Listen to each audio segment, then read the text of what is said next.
Du Conseil des ministres.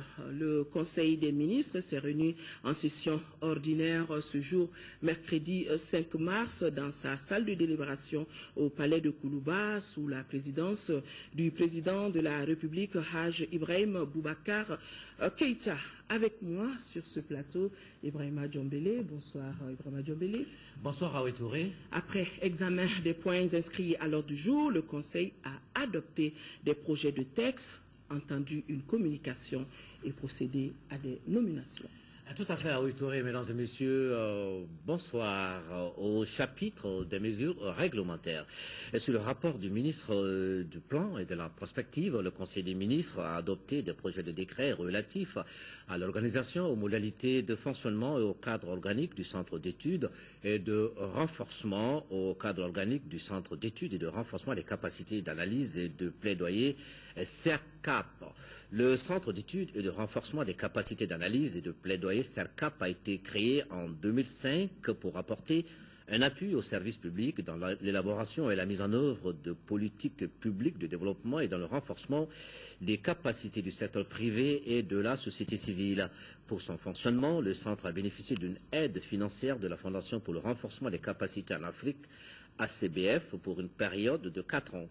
Malgré les résultats appréciables et encourageants obtenus dans le cadre de cet appui, les besoins de renforcement des capacités demeurent importants tant au niveau des secteurs publics et privés qu'au niveau des organisations de la société civile. Ce constat a conduit le gouvernement à solliciter et à obtenir le financement de la poursuite de l'appui de la Fondation pour le renforcement des capacités en Afrique. Le nouvel appui vise à renforcer les capacités humaines de l'administration publique dans la coordination et le suivi de la mise en œuvre de la stratégie de réduction de la pauvreté et de la stratégie de croissance, contribuer au renforcement du dialogue entre l'administration et les acteurs non étatiques, renforcer les capacités institutionnelles et humaines de la direction dans la réalisation des travaux d'études et de recherche. Pour atteindre ces objectifs, il est envisagé de procéder à certains changements dans les modalités de fonctionnement, dans la composition et l'effectif du personnel de la direction et dans la composition des autres organes d'administration et de gestion du centre. Sur le rapport du ministre de l'économie et des finances, le Conseil des ministres a adopté un projet de décret portant approbation du marché relatif à la fourniture de 50 véhicules Kia KM 450 au ministère de la Défense et des anciens combattants. Le marché ainsi approuvé porte sur la livraison de 50 véhicules Kia KM 450 au ministère de la Défense et des anciens combattants pour contribuer au renforcement des capacités opérationnelles des forces armées et de sécurité dans leur mission de défense du pays. Le marché est conclu avec la société WAD Motors pour un montant de 2,329 milliards de francs CFA environ, hors taxes et hors douane, et un délai d'exécution de 10 jours. Le financement est assuré par les fonds issus de la contribution des populations à l'effort de guerre. Et sous le rapport du ministre de l'administration territoriale, le Conseil des ministres a adopté un projet de décret fixant la répartition de l'aide financière de l'État aux partis politiques au titre de l'année 2013. La loi du 18 août 2005 portant charte des partis politiques dispose que les partis politiques bénéficient d'une aide financière de l'État qui sera inscrite au budget de l'État. Le montant annuel de cette aide représente 0,25% des recettes fiscales. En application de cette disposition, le gouvernement a prévu au titre du financement public des partis politiques pour l'exercice budgétaire 2013 une enveloppe financière de 1,927 363 502 francs CFA. De l'analyse du rapport de vérification des comptes des partis politiques de la section des comptes de la Cour suprême, il ressort que sur 46 partis ayant déposé des dossiers, 38 partis politiques ont été déclarés éligibles au financement public au regard des critères exigés par la loi.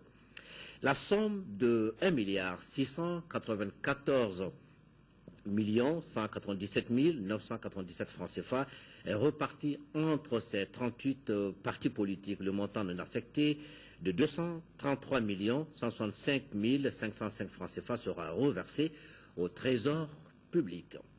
Sur le rapport du ministre des Domaines de l'État et des Affaires foncières, le Conseil des ministres a adopté un projet de décret portant affectation au ministère de l'administration territoriale de la parcelle de terrain, objet du titre foncier numéro 5408 du cercle de Sikasso, 6 à Wayarma, zone de bureau d'une superficie de 24 à 96 centiares. La parcelle de terrain objet de l'affectation est destinée à abriter le siège du groupement d'intérêt économique Burkina Faso-Mali, Côte d'Ivoire, GIE, BMC, dans le cadre de l'exécution des projets pilotes du plan d'action global Escabo, Sikasso, Korogo, Bobo, Doulasso. Sur le rapport du ministre de l'Urbanisme et de la Politique de la Ville, le Conseil des ministres a adopté un projet de décret portant approbation du schéma directeur d'urbanisme et de la commune rurale du Mandé. La commune rurale du Mandé est composée, outre la ville de Ouenzendougou, chef-lieu de la dite commune, de 24 villages. Sa population estimée à 59 352 habitants en 2009 atteindra 115 028 habitants en 2020, puis 209 918 habitants en 2030. Le développement démographique et spatial des villages qui constituent la commune et l'ampleur des activités qui y sont menées ont rendu nécessaire l'élaboration d'un document de planification en vue de permettre son développement harmonieux à court, moyen et long terme. L'adoption du schéma directeur d'urbanisme de la commune du Mandé s'inscrit dans ce cadre pour fixer les orientations fondamentales du développement et de l'aménagement du territoire de la dite commune pour les 20 prochaines années 2014-2033. Il définit les principes d'organisation des agglomérations de la commune en matière d'habitat, d'activités, de voirie, de réseaux divers, de grands équipements, traite de problèmes environnementaux et précise les stratégies à mettre en œuvre pour l'application des orientations dégagées afin de promouvoir un meilleur cadre de vie pour les populations. Et sur le rapport du ministre de l'Enseignement supérieur et de la Recherche scientifique, le Conseil des ministres a adopté un projet de décret portant création du diplôme d'études spécialisées d'ES dans les établissements publics d'enseignement supérieur chargés des formations médicales et biomédicales au Mali. La création de l'École nationale de médecine, de pharmacie et de dentisterie dans notre pays en 1968, avec l'appui de l'OMS, a permis d'améliorer le ratio médecins généralistes population, mais le nombre de spécialistes reste insuffisant. Dans le souci de répondre aux besoins croissants et pressants des spécialistes, il a été créé à partir des années 2000 des certificats d'études spécialisées CES à la faculté de médecine, de pharmacie et d'odontostomatologie FMPOS. L'analyse de la trentaine de certificats d'études spécialisées qui existent de nos jours a révélé des insuffisances dans les domaines administratifs, académiques et financiers. Le texte réglementaire de création des certificats d'études spécialisées varie d'une spécialité à une autre. En outre, les modes de recrutement, de financement et d'évaluation sont inadaptés et certains programmes au plan académique ne sont pas harmonisés avec les curricula de l'Organisation ouest-africaine de la santé OAS. Le présent projet de décret vise à prendre en charge ces insuffisances. Il consacre l'appellation du diplôme d'études spécialisées d'ES qui remplace le certificat d'études spécialisées. Il met en place un mécanisme de financement pérenne des diplômes d'études spécialisées et prend en compte la dimension semestrielle dans la planification des parcours de formation et la référence au curricula de l'Organisation ouest-africaine de santé. En outre, il introduit des conditions rigoureuses de création d'un DES et définit une administration type de gestion d'un DES.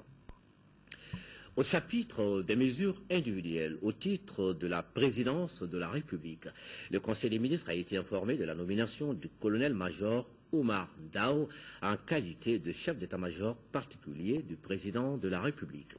Le Conseil des ministres a procédé aux nominations suivantes au titre du ministère de la Défense et des anciens combattants.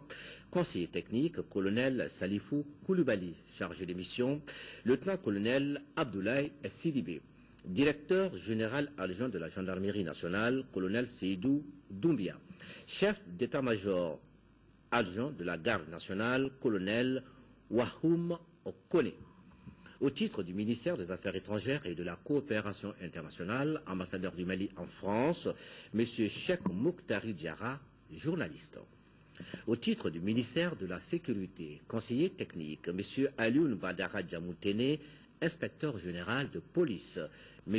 Mahamadou Diagouraga, inspecteur général de police. Au titre du ministère du Développement rural, secrétaire général, M. Daniel Siméon Kelema, ingénieur de l'agriculture et du génie rural.